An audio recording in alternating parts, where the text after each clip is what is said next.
भगवान अकारण करुणा वर्णालय अखंड विनाशी परपूर्णतम पारब्रह्म परमात्मा जगत नियंता जगदाधार अखिल कोटि ब्रह्मांड नायक अखंडानंद ब्रह्मानंद निजानंद नारायण सच्चिदानंद भगवतानंद श्री सीताराम जी महाराज के चरणों के परम उपासक श्री हनुमान जी महाराज की चरण धूलि को अपने ज्ञान चक्षुओं में आजते हुए राजराजेश्वरी परम्बा जगदम्बा भगवती के श्री चरण कमलों में कोटि कोटि प्रणाम करते हुए श्री श्री 1008 श्री हम सबके बीच में मंच पर विराजमान मंच की शोभा एवं गरिमा को बढ़ाने वाले महिमा मंडित गरिमा मंडित पूज्य पादश्री महंत जी महाराज के चरणों में कोटि कोटि नमन करती हूँ, प्रणाम करती हूँ।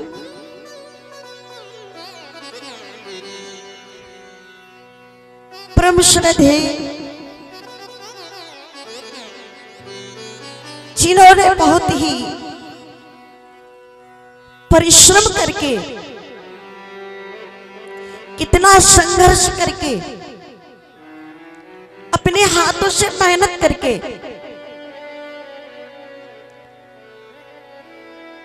ये आश्रम तैयार किया, गौशाला तैयार की और इसमें भी कोई ऐसा नहीं है कि दूध देने वाली गायें हों, लूली लंगड़ी बीमार गायें जिनकी वो सेवा किया करते हैं। ये बहुत बड़ी बात है। गौशालाएं तो हर जगह खुली हुई हैं, बहुत सी जगहें हैं, पर मैं यहां देख रही हूं, देखूंगी पहली दफा मैं आई हूं, मुझे एक परम शांति का सुकून का अनुभव हो रहा है।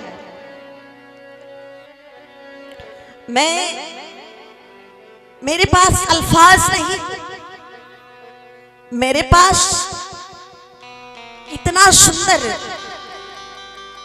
व्यवस्थाओं को देख करके वाक्य नहीं, शब्द नहीं महाराज जी के बारे में मैं क्या बोलूं। वो तो ग्रस्त संत जिनको कहा जाए तो अतिशयोक्ति नहीं होगी, क्योंकि वशिष्ठ जी महाराज भी भरतलाल जी महाराज को यही कहते थे, ए भरत तुम ग्रस्त नेता राजा होने के बावजूद भी तुम्हारा जो स्वभाव है ना, तुम्हारा जो आचरण है ना, वो संत का है। क्यों? बोले राम चरण अनुराग अगाधु। जो राम के लिए सोच रहा है, जो देश के लिए सोच रहा है, जो राष्ट्र के लिए सोच रहा है, समाज के लिए सोच रहा है, राम राज्य की कल्पना है, तो तुम सब प्रकार से साधु हो।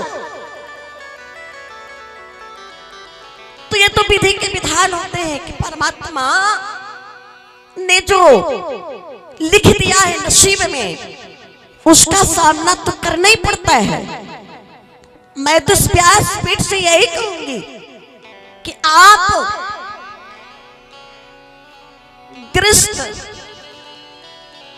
एक बहुत बड़े ग्रस्त संत है। आपका जो स्वभाव है, आपकी जो विचारधारा है, जो सिद्धांत है, वो तो संत के ही है, पर वो इतना लिखा होगा तो उसका सामना निर्वाह भी करना तो पड़ेगा ही। ऐसे हमारे पूज्यपाद श्री विपिन बिहारी जी महाराज, मैं उनको भी प्रणाम करती हूँ।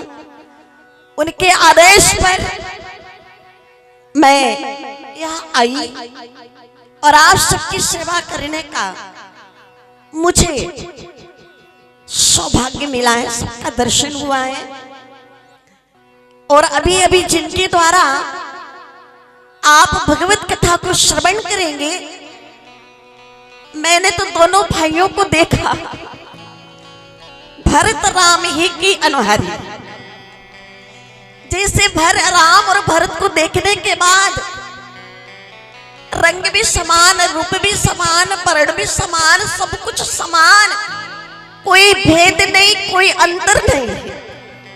ऐसे ही आप दोनों को खड़ा किया जाए तो एक ही चौपाई याद आती है गोस्वामी श्री तुलसीदास जी महाराज की, कि भरत राम है के अनुहारी और सहसा लख न सके नर नारी। तो बोलना भी एक जैसा ही होगा। अभी मैं आपको भी श्रवण करूंगी और आज समय ज्यादा नहीं है ना, इसलिए मुझे ज्यादा कुछ नहीं कहना है। मैं भी यात्रा करके आई हूँ और मैं बहुत समय से बीमार तो चली रही हूँ, तो थोड़ा सा मैं आपको श्रवण कराऊं, ज्यादा नहीं बोलना, चिंता मत करिएगा। फिर हम परम श्रद्धेय श्री बहुत अच्छा संगीत में प्रवचन करने वाले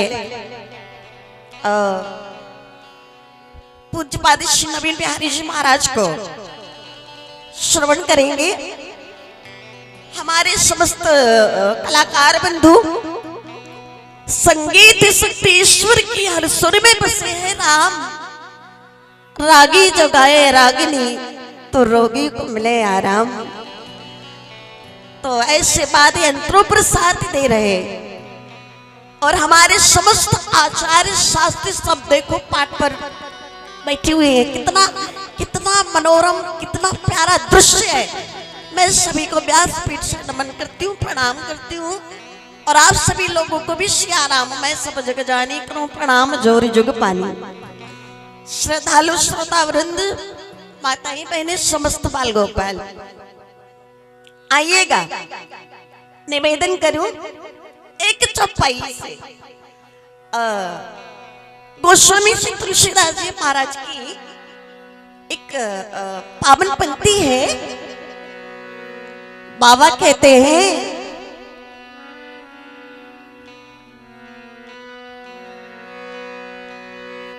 ओ रघुबीर सरस संसारा,